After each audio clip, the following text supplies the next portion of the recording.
सबसे पहले अपने शिव गुरु को मेरा प्रणाम।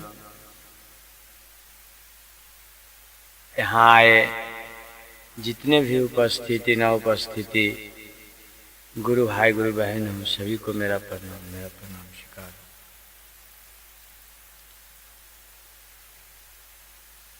शिव गुरु जगत गुरु है। आइए शिव को अपना गुरु बना।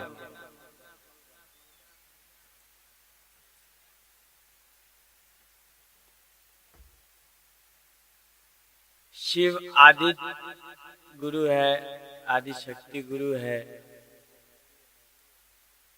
जैसे कि पहले हम आप भगवान रूप में उसे मंदिर में पूजा पाठ करते थे। आज वही जगत गुरु को, उस महादेव को आज गुरु रूप में हम लोग शिष्य बन करके चर्चा करते हैं। देखते थे पहले हम लोगों को कि जब दुख तकलीफ होता था या कोई कष्ट होता था हमें, तो उस भगवान को याद करते थे भगवान रूप में। आज वही गुरु हमारे जीवन में आए और उन्हें जब हम प्रत्येक दिन चर्चा में हम जाते हैं तो साहब भैया के माध्यम से जो देखते हैं हम लोग 3 सूत्र करते हैं, वो 3 सूत्र से जो साहब श्री हरिनारायण भैया हमें 3 संपर्क सूत्र दिए हैं।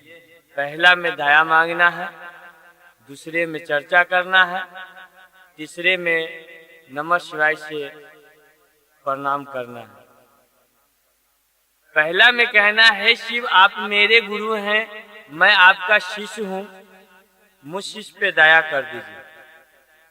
इसमें कोई भी बंधन नहीं है। आप जहाँ हैं, जिस हालात में हैं, जिस जगह पे हैं, आप कह सकते हैं कि हे शिव आप मेरे गुरु हैं, मैं आपका शिष्य हूँ, मुझ शिष्य पे दया कर दीजिए।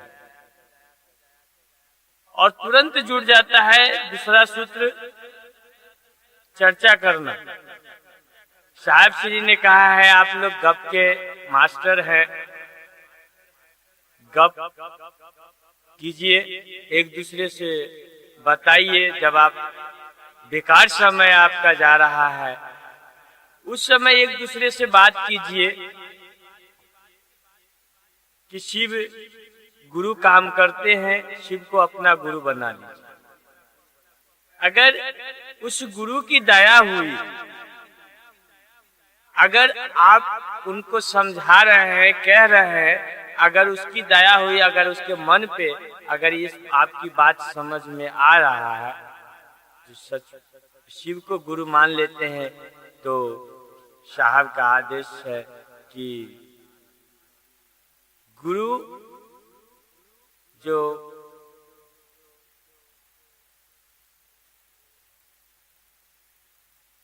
आदेशित कर्म हम लोगों को है वो हम लोग जो पहला में होना चाहिए, साहब ने दूसरे में रखा है। जब ये आदेशित कर्म करते हैं तो साहब श्री ने कहा है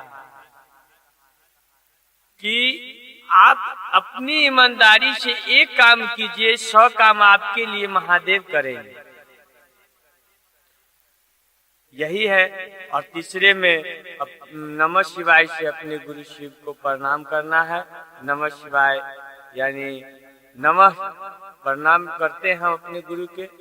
ये जो है जब हम अपनी सांसों से करते हैं तो हमारे शरीर में जो भी कष्ट होते हैं वो कष्ट हम लोगों को दूर हो जाता है।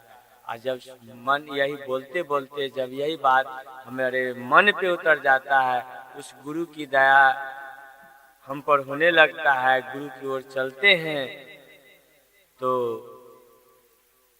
साहब श्री ने कहा कि अच्छे व्यक्ति अच्छी बातें कर सकते हैं, शिव के शिष्य नहीं हो सकते हैं। अगर अच्छी अच्छी बातें करते हैं, अच्छे व्यक्ति हो सकते हैं, अच्छे भजन गा लेते हैं, अच्छे भजनिया हो सकते हैं, शिव के शिष्य नहीं हो सकते हैं। शिव के शिष्य बनने के लिए आपको शिव भाव में जाना पड़ेगा, शिव की ओर होना पड़ेगा। उसमें जब शिव की दया होगी तभी आप शिव के शिष्य बन सकते हैं, अर्थात शिव के शिष्य नहीं बन सकते हैं।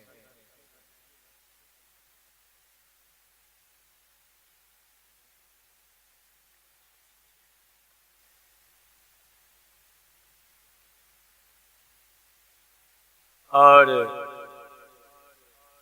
शिव को अपना गुरु बनाने के लिए इसमें कोई शर्त बंधन नहीं है, क्योंकि वह गुरु स्वतंत्र हैं, जगत गुरु कहते हैं, इसलिए उसी जगत में हम आप रहते हैं। इसी के लेकर के उसे अपना गुरु बनाने के लिए कोई शर्त बंधन नहीं है। आप जिस हालात में है, जो खा पी रहे हैं, आप खाते पीते ही उस शिव को अपना गुरु मान सकते हैं। इस संसार में बहुत सारे आपको गुरु मिलेंगे, बहुत बंधन देंगे, लेकिन मेरे शिव गुरु वो कोई शर्त बंधन नहीं रखते हैं और कहते हम आप बिना गुरु का ज्ञान ही नहीं होता है। और सोचिए, जब भी हम आप अगर कोई गलती करते हैं और शिव के शिष्य हैं, वो गुरु मन पे आके हम लोगों को गलती करने से रोकते हैं, ब्रेक लगाते हैं और हम लोग अच्छाई की ओर चलने लगते हैं। इसीलिए कहा भी गया है कि गुरु अंधकार से प्रकाश की ओर लाते हैं, यानी अज्ञान व्यक्ति को ज्ञान की ओर लाते हैं। इसलिए उस गुरु को आध्यात्मिक गुरु कहा गया है। अपनी चर्चा कुछ शिव गुरु चर्चा कुछ देर के लिए अपने गुरु शिव के चरण में रखते हुए पुनः सभी गुरु भाई गुरु बहन को मेरा प्रणाम।